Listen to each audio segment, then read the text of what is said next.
कि जो अरे का मतलब होता है कि एक अरेंजमेंट होती है, एक लाइंस होती है। वो एटम की अरे भी हो सकती है, वो आयंस की अरे भी हो सकती है, वो मॉलिक्यूल की अरे भी हो सकती है। और ये पार्टिकल आपस में किस तरह अटैच हैं, इनके दरमियान स्ट्रॉन्ग अट्रैक्टिव फोर्सेस हैं। और जितनी अट्रैक्टिव फोर्सेस ज़्यादा होंगी, यही बात मैं कर रहा था, उतना सॉलिड का मेल्टिंग पॉइंट हाई होगा। यही बात सोडियम क्लोराइड के केस में है कि उसमें स्ट्रॉन्गर अट्रैक्टिव फोर्सेज हैं, इस वजह से मेल्टिंग पॉइंट हाई है। जिसमें अट्रैक्टिव फोर्सेज स्ट्रॉन्गर नहीं होंगी, उसमें मेल्टिंग पॉइंट हाई नहीं होगा। फिर वो हवा में उड़ जाएंगे। नहीं, वो कुछ ऐसी फोर्सेस भी होंगी कुछ मॉलिक्यूल के अंदर जो डायरेक्टली लिक्विड की बजाय वो हवा में उड़ जाएंगे। जिस तरह कभी आप देखें पेट्रोल को देखें, इस तरह के बहुत सारे सॉलिड हैं, आयोडीन को देखें, वो हवा के अंदर उड़ जाती है। एक्सपोज करें, ऐसे सॉलिड बहुत सारे हैं। लेकिन हमारे पास अब इसकी दो टाइप्स हैं।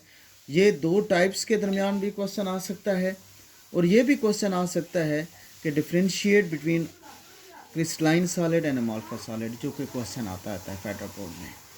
इसके तीन पॉइंट्स देखो। Differentiate between amorphous solid and crystalline solid.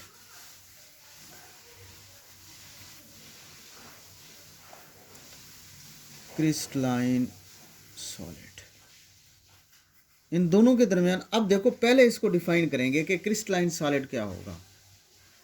Crystalline solid ऐसा होगा कि इसमें रेगुलर अरेंजमेंट होगी। क्या होगी? Regular arrangement. ऑर्डर होगा कि पहले सोडियम आता है, फिर क्लोरीन आता है, फिर सोडियम आता है, फिर क्लोरीन आता है, फिर सोडियम होता है, फिर क्लोरीन आता है। ये एक रेगुलर अरे बनी हुई है। देखो, ये रेगुलर अरे है, ये रेगुलर अरे है। एक तरतीब होगी कि सोडियम आएगा, क्लोरीन आएगा, फिर सोडियम आएगा, फिर क्लोरीन होगा। इसको हम कहते हैं कि रेगुलर अरे है, रेगुलर तरतीब है इन पार्टिकल्स की। अब जब रेगुलर अरे होगी, और रेगुलर अरे इस तरह होगी, वो 3 डायमेंशनल होगी। एक्स एक्सेस, ये देखो यहाँ पे हमने एक्स एक्सेस, ये वाई एक्सेस, और ये z axis. X axis, y axis और जेड एक्सेस, इसको 3 डायमेंशनल अरेंजमेंट भी कहते हैं। अच्छा। ये सॉलिड ऐसे भी हैं जिनकी 3 डायमेंशनल अरेंजमेंट है। ये इसकी 3 डायमेंशनल अरेंजमेंट है, एक्स वाई जेड। और तीसरा पॉइंट इसका एग्जांपल होगी कि सॉरी, क्रिस्टलाइन सॉलिड का शार्प मेल्टिंग पॉइंट होता है। अच्छा, शार्प मेल्टिंग पॉइंट क्या होता है? वो जल्दी हो जाए मेल्ट। नहीं नहीं, ये तो 801 पे मेल्ट होता है, तो शार्प कैसे हो गया? अच्छा, देर से हो।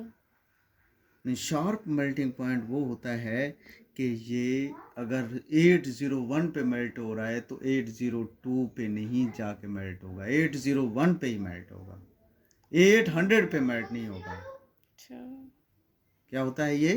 801 पे मेल्ट हाँ, होगा। एक ऑर्डरली अरेंजमेंट ऑफ पार्टिकल, इसमें ऑर्डरली अरेंजमेंट नहीं होगी। अच्छा। पहला पॉइंट, ऑर्डरली अरेंजमेंट नहीं होगी।